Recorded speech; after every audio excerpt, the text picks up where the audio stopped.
Richard Mack, a 19th century Russian naturalist, anthropologist, and geographer, led a scientific expedition of the Russian Geographical Society between 1853 and 1855. He was the first to physically record the account of something quite bizarre that has potentially been unfolding for thousands of years.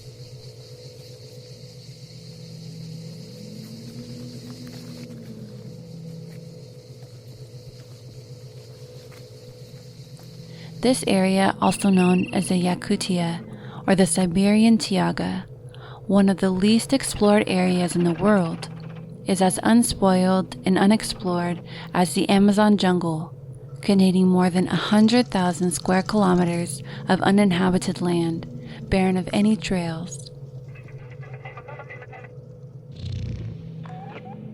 A thick, heavy forest with uprooted trees, dense swampland, and extreme weather conditions.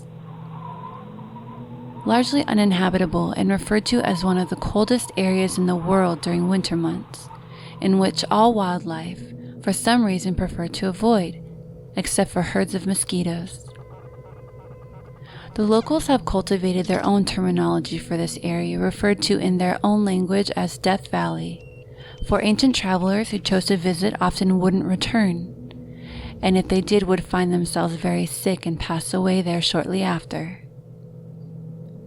During Mr. Richard Mack's exploration of Yakutia's lowland near the quote dreaded northern Viljoy River, he'd come across several scattered large mysterious metal dome structures, which he'd been previously aware of due to local legend. The only people who lived near these lowlands did so transitionally, often the Evenks, the indigenous people of northern Russia, or the Yakuts, one of Russia's main aboriginal groups and semi-nomadic people, on occasion the lone hunter.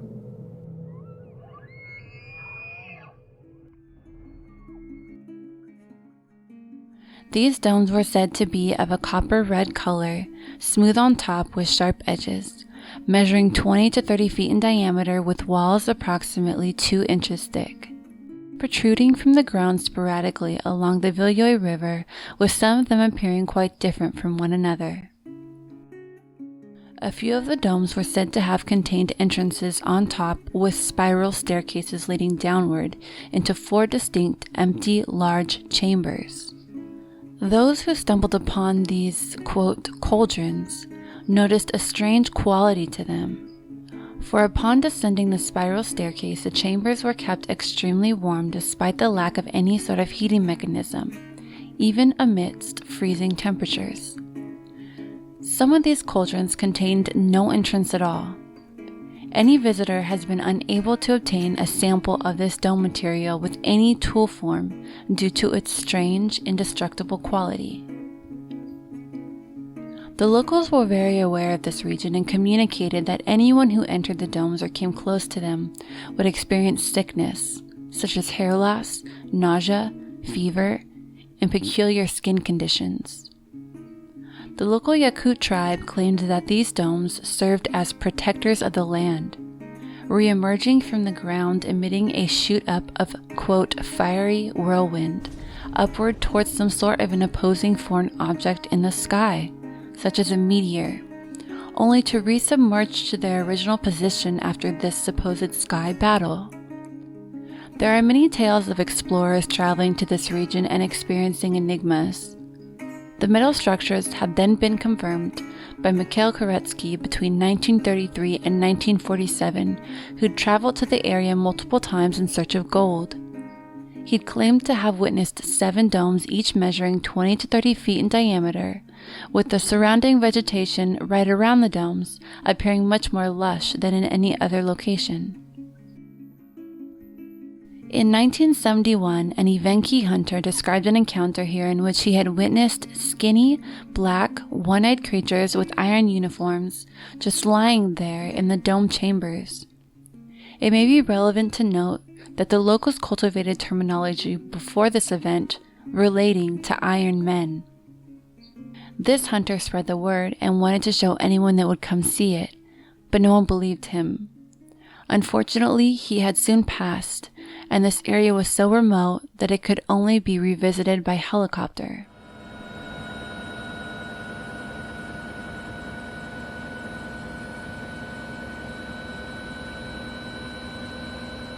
By the time it had been revisited in 1979, the area was overcome with thick marsh and too difficult to locate under the heavy bog. I want to note that the existence of these domes have been written about by archaeologists, geologists, Russian scientists, explorers, gold panners, and hunters. The possible reason given as to why there is no current evidential record of these cauldron-like domes being visible in plain sight is attributed to their heavy weight within a swallowing marsh and how inevitable it is that they have sunk beneath the permafrost. There are no photographs and no video footage, only drawings and recent expeditions in which researchers have believed to have brushed upon the very tops of these metal hollow domes.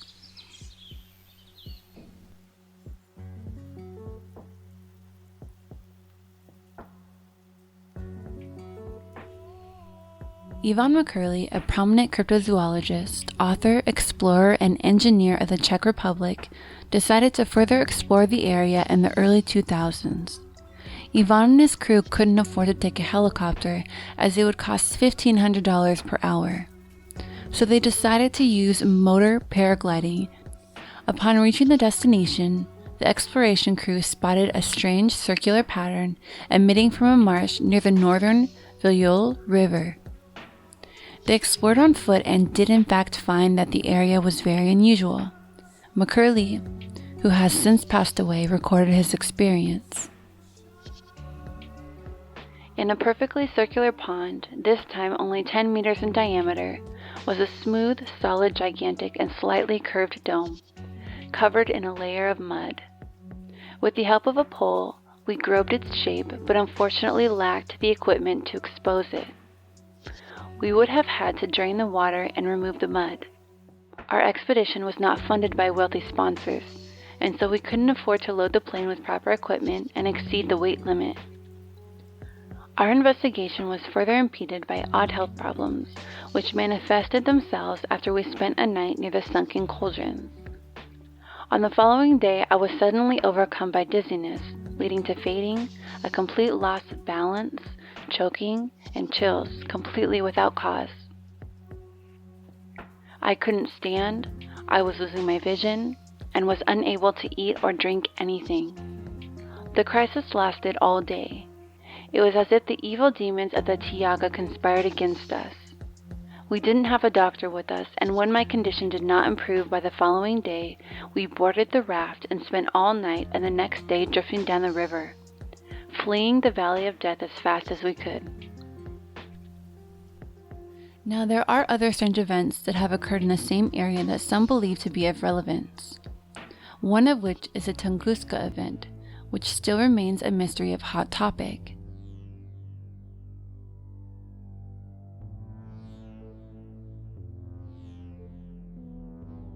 The Tunguska event occurred on June 30th, 1908 in the same area. It was an enormous explosion that lit up the sky for a total of 10 days, to the extent that you could navigate clearly during midnight when the sky should have been pitch dark. This explosion flattened approximately 80 million trees and affected over 800 square miles in eastern Siberian Taiga. Yet it wasn't explored until approximately 20 years later due to its isolated and difficult to reach location. More than a century later, there are many who still debate the cause of the explosion, though some believe that a large space rock entered the atmosphere of Siberia and then detonated in the sky, and that is why no impact crater has ever been discovered. Another strange occurrence near this area is the Potomsky crater. In the year 1949, a geologist discovered a large mound of limestone in southeastern Siberia, about 40 meters high and 100 meters across at the base. Since its discovery, there have been many theories as to how it could have gotten there. For years, it was believed to be a meteorite impact structure, and many link it to the Tunguska meteorite. But this specific crater does not look like any other known meteorite site. Some geologists suggest that it could be a volcano site, though no volcanic material has ever been discovered there. What's also strange about this mound is that the trees that surround the crater illustrate evidence of accelerated growth, and it has given rise to theories of hidden nuclear plant or buried UFOs with nuclear fuel on board. Dr. Alexander Pospiv says, quote, "Even now, the origin of the crater is not discovered, but we can say that it has earthly origin."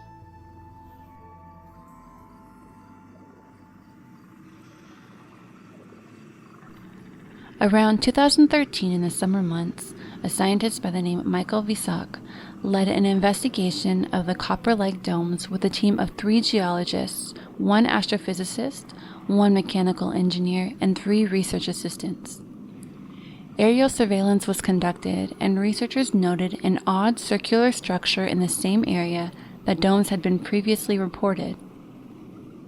The explorers traveled on foot and found that the area under the strange marshland felt metallic and hollow in nature, as well as smooth with razor-sharp edges. They discovered multiple marsh areas with the same sounding metallic structures, and also observed that there were magnetic anomalies on top of each of them.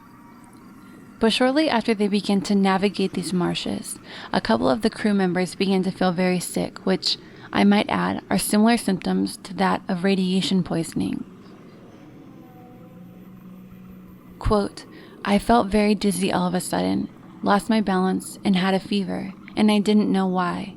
I could not walk, I was losing sight, I could not drink or swallow, and then the pupils in my eyes were dilating so fast, I thought I had been poisoned. So when I got home, I had a thorough checkup, and the doctors couldn't find any reason for my illness." Though this research did not publicize any photos of the material itself, they did document their trip and make public some video footage atop the location along with expedition photos. Russia has various locations that ask many questions, such as the large mystery craters and the Russian Stonehenge called Archaeum. This Archaeum is of a similar latitude to Stonehenge, pointing toward a theory that it may have been placed there for a larger astronomical purpose by our ancestors.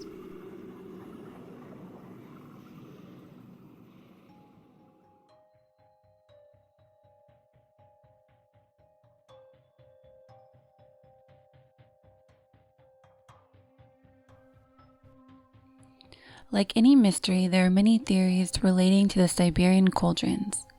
Some believe that the copper-like domes are non-existent. Some believe that they are remnants of flying saucers that had been thrashed in an accident or some sort of a battle. Dr. Valery Uvarov, who is part of Russia's National Security Academy, alleges that these might be technical installations generated by a power plant which is located inside of the Earth's plasma spheres. He also alleges that they were designed by extraterrestrials from ancient times to protect our planet from any sort of danger from outer space, in which they now operate automatically. Also implying that this ancient technical installation shot down the Tungus meteorite in 1908, which we mentioned earlier, a Chulym meteorite in 1984, and a Vidum meteorite in 2002. I'd like to point out that this theory is also related to the Black Knight satellite theory, which indicates that in orbit around the Earth is a strange dark object, possibly having existed for over 13,000 years. This dark satellite object has allegedly been sending signals toward Earth, with an origin that is unknown.